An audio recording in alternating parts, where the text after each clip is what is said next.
తీన్మార్ మల్లన్న గురించి అనేక చర్చ జరుగుతూ ఉంది. ఆయన ఏ పార్టీలో జాయిన్ అవుతాడు, ఏ పార్టీలో పోతాడు. ఇప్పుడు బీసీ ఉద్యమాన్ని లేవట్టిన తర్వాతనే అతన్ని సస్పెండ్ చేసిందని చెప్పి బీసీ సంఘాలన్నీ కూడా ఏకతాటిపైకి వచ్చి ఉద్యమం చేయడానికి, కొట్లాడడానికి సిద్ధమైనట్టుగా వార్త కథనాలు వస్తున్నాయి. అయితే దీంట్లో భాగంగా ఇంకో విషయం తీసుకున్నట్టయితే ఎవరైతే తీన్మార్ మల్లన్న గారు ఉన్నారో వారు ఇప్పుడు వారి యొక్క సొంత పార్టీ ఉంది, తెలంగాణ నిర్మాణ పార్టీ ఉంది. ఆ పార్టీ నుంచే పోటీ చేస్తారా, లేకపోతే జనసేన నుంచి తీసుకో అవకాశం వచ్చినట్టుగా, అలాగే టీడీపీ నుంచి అవకాశం వచ్చినట్టుగా రకరకాల వార్తా కథనాలు కూడా వస్తూ ఉన్నాయి. అయితే ఇక్కడ కొన్ని విషయాలు మనం 2 నిమిషాలు దాని గురించి మాట్లాడిన తర్వాత వేరే విధంగా వెళ్దాం. మనము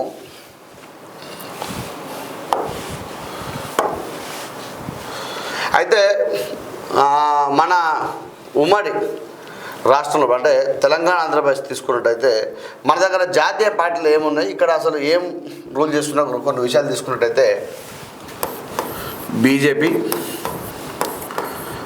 కాంగ్రెస్, బీఎస్పీ, మొన్నదాకా ఆర్ఎస్ ప్రవీణ్ కుమార్ గారు ఉండే అధ్యక్షుడిగా, తర్వాత జాతీయ పార్టీ బీఎస్పీ. తెలంగాణలో కొన్ని సీట్లు కూడా పోయిన ఎన్నికల్లో అసెంబ్లీ స్థానాలు కూడా గెలవడం జరిగింది, బీఎస్పీ కూడా గెలవడం జరిగింది.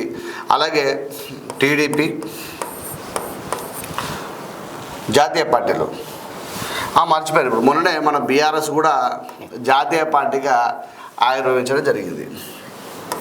అయితే ఇందులో బీజేపీ పార్టీకి ఆల్రెడీ తీన్మార్ మల్లన్న పోయినాడు, మళ్ళీ తిరిగి రావడం జరిగింది. ఇక కాంగ్రెస్ పార్టీ కూడా పోయినాడు. ఇవి 2 కూడా పార్టీలు అయిపోయినాయి పూర్తిగా. ఇక నెక్స్ట్ ఉన్న పార్టీలు ఏంటంటే ఇక బీఆర్ఎస్ పార్టీ ఏకతాటి మీద నిల్చొని, ఒంటికాల మీద నిల్చొని బీఆర్ఎస్ మీద కొట్లాడిన వ్యక్తి కాబట్టి బీఆర్ఎస్ పార్టీని గద్దె దించడంలో కీలక పాత్ర పోషించిన తీన్మార్ మల్లన్న విన్నారా. తీన్మార్ మల్లన్న ఏ అయితే ఉన్నాడో ఈ బీఆర్ఎస్ పార్టీ పోయే అవకాశం అయితే ఉండదు. ఇంకోటి బీఎస్పీ పార్టీ ఇప్పుడు ఏంటంటే అక్కడ ఆ రాష్ట్రంలో అధికారం లేదు, ఇప్పుడు దేశంలో కూడా పూర్తిగా అధికారం కోల్పోయి వీళ్ళే అధికారం కోసం చూస్తున్నారు కాబట్టి ఈ పార్టీకి పోయే అవకాశం కూడా ఇక్కడ కనబడతలేదు.